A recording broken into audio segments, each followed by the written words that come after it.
Assalamu alaikum, dear audience. I am Dr. Ismail Abbasi, presently working as assistant professor at Government Graduate College, Satellite Town, Rawalpindi, in Higher Education Department.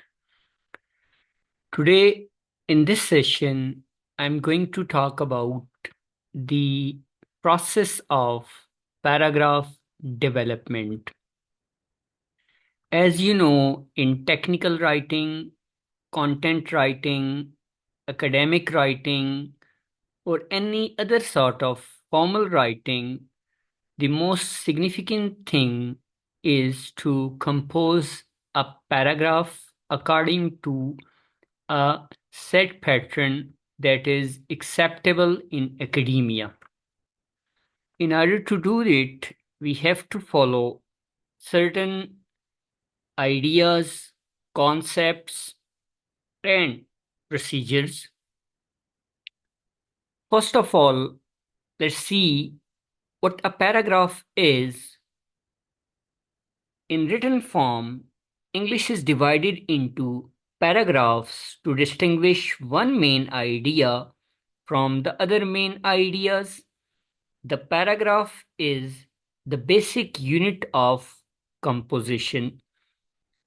So, while writing any kind of composition, be it an essay or a research project, we have to compose a paragraph, and as you can see that each paragraph will have one particular idea, which is the main idea.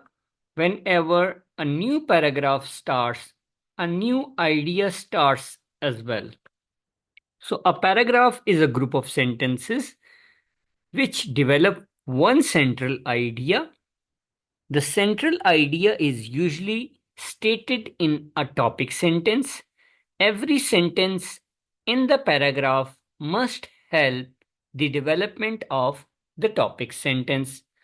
So, topic sentence is the main idea or the context or the content that carries the central theme or the idea about which the whole paragraph revolves. Paragraph, as you can see, has certain features in it. So, when you see any type of book that is printed, in that particular book, the division of ideas are in the form of paragraphs. So, a paragraph has the sentences that are related to one particular topic, one particular idea. There are certain things that a paragraph entails, but the identity of a paragraph is first reflected through indentation. The first sentence of a paragraph is always indented so that the reader will know that a new subject or a different aspect of the same subject is being dealt with. The writer does this by leaving a blank space at the beginning of the paragraph. Think of indentation as simply another kind of punctuation mark, just as a sentence ends with a period or full stop. So each new paragraph begins with an indentation. If you are not already familiar with the idea of indentation, be sure to study this following paragraph. So, indentation is the space that you can see is visible here in this particular sentence if you are or the first sentence. So, you can see both these sentences, they start a few paces or a few spaces on the right side. So normally in your keyboard, there is a button of tab that you can just press it and space will automatically move, or the space can be made or created by pushing the space bar button for 5 times. So here you can see that the first sentence starts a bit right, whereas the remaining sentences start from the margin. Likewise, the second paragraph on this blank page or sample template also starts with a few paces. So these phases or paces, they are called as indentation. Second most important thing after indentation is the length of the paragraph, which is the quantity of a paragraph.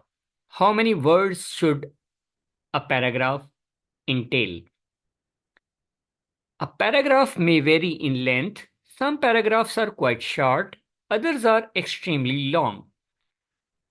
About most paragraphs have more than 3 sentences in them and usually have between 100 to 200 words. So normally to my students, I say that a good paragraph is between 120 to 150 words. So, a paragraph more than 150 words is not an ideal because it tends to lose the topic or the related ideas. Similarly, a paragraph having less than 100 or 120 words would also lack the details. The relevant information would not be available. The related elucidation will not be available. So you can see that paragraph has a word limit which is around 150 words. Next thing is topic sentence. And as you know, the topic sentence is extremely important for an idea to be developed. You can talk about various things in a topic sentence about which the whole idea revolves, such as soccer is now played in the United States, and the remaining paragraph would be about this particular game in that particular country. Next important thing, if you see in the topic sentence, it would be about a place, it would be about a time, it would be about quality, it would be about similarities, it could be about differences, it should be about numbers, and it can be about effect, or it might be about the cause. So soccer has become increasingly popular in the United States in last 10 years. This could be the example of a paragraph. So you can see that the important things that so far we have discovered related to a paragraph is indentation, then quantity, then topic sentence, and now let's have a look at the paragraph unity.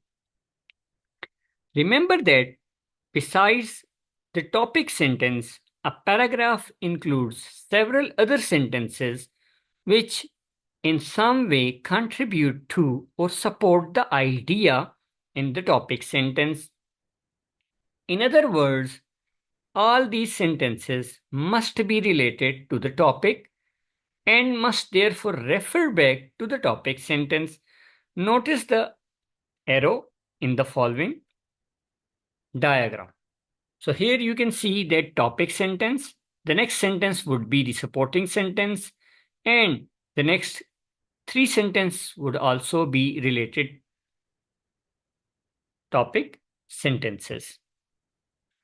So it is possible, of course, that most sentences may be directly related to the preceding supporting sentences that could provide examples, details, and further explanation. So if a paragraph does all that, if it announces its main idea in the topic sentence, if all the supporting sentences contribute to the reader's understanding of the main idea, we may say a paragraph is unified or that it has unity. If the paragraph fails to do this, we may say that it lacks unity. You can study the example where we can see that how unity or cohesion is available or not. So following paragraph lacks unity. Before reading the explanation which follows, why is it not unified? The sentences have been numbered only to make the discussion easier. So let's see and let's read the whole paragraph. And the numbers are given. You can identify which number does not match to the previous number. So the paragraph says, there are two main reasons why I have decided to attend Bingston University next year. Applying to a college is a terribly complicated process. Some of my friends chose colleges for very bad reasons. John has never been to a college. I have met his grandfather, and he still has an incredibly sharp mind for a man of his age. Suzanne chose a university because the food in the region was said to be quite good. Suzanne is really not too clever, I suppose, so I shouldn't criticize her. Actually, I think it was her father who made the choice for her. So you can see that how all these 8 sentences have various ideas. Those ideas, such as have a look at the first one and the second one. There are two main reasons. It talks about the number. Applying to a college is a terrible, complicated process. Some of my friends, so you can see that first is talking about the number. Second talks about application process in the college, and third talks about friends. So similarly, let's read the explanation. Did you notice that some of the preceding sentences usually discuss the topic which was announced in the topic sentence? The paragraph was supposed to be about the writer's two main reasons for choosing Bingston University. However, we are never told the reasons.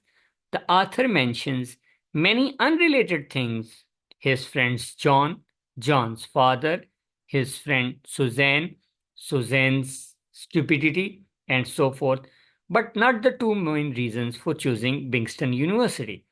If we wanted to show this by means of a diagram, we might do it in this way. Two main reasons. The author never mentioned the reason.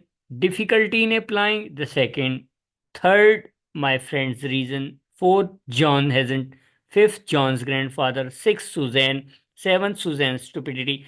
And eighth, Suzanne's father. So, 8 different ideas are available in this particular paragraph, and none of these are related to the particular topic, which was the reasons, two reasons of application in Bingston University. If we wanted to keep the same topic and rewrite the paragraph in a more united fashion, we might end up something like this. There are two main reasons why I have decided to attend Bingston University next year. First of all, there is the question of money. Bingston tuition fee is reasonable, and I don't even have to pay it for all at once. There, this is very important since my father is not a rich man. With Bingston's deferred payment plan, my father will be able to pay my tuition fee without too much difficulty.